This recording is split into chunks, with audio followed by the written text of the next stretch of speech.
Hello guys, ito yung gagawin kong sweet and sour na eggplant. Ito yung ilalagay ko.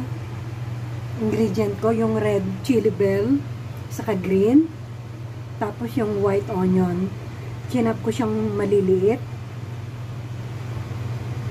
Binabad ko to sa tubig na may asin para malasa siya mamaya.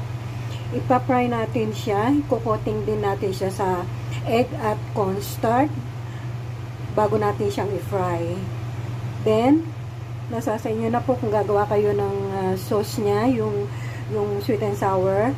Ako po may ready-made na. Kaya, naka-ready na po yung aking sweet and sour ready mix na yon. Pwede rin kayong gumawa ng sweet and sour sauce niya. Binalatan ko yung talong. Yan. Ganito lang siya kalalaki.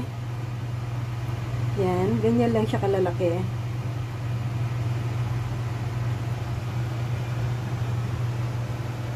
Yan.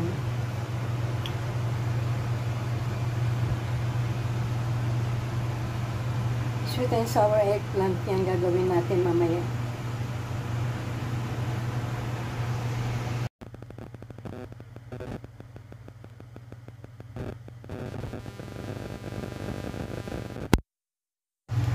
Ito yung gagamitin kong sweet and sour. Ready-made na to. Ito yung sauce niya. Sa eggplant, sweet and sour na eggplant, na talong. Ayan pong gagamitin ko, yung sauce for sweet and sour pork ribs. Ayan po, ilalagay ko. Ilalagay ko po yan. Pwede rin po kayong gumawa ng pinaka-sauce niya. Ng sweet and sour. Yan, tinanggalan ko na yung tubig. Tapos lalagyan natin siya ng egg. Ang mantika. Ayan, patayin na tayo ng mantika.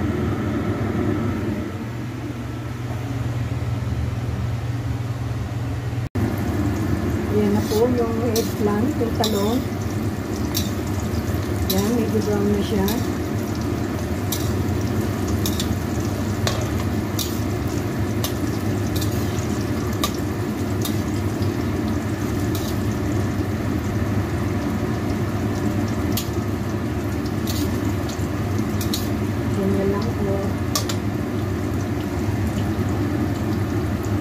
Set aside natin muna. Ayan na po yung finished product ng sweet and sour eggplant.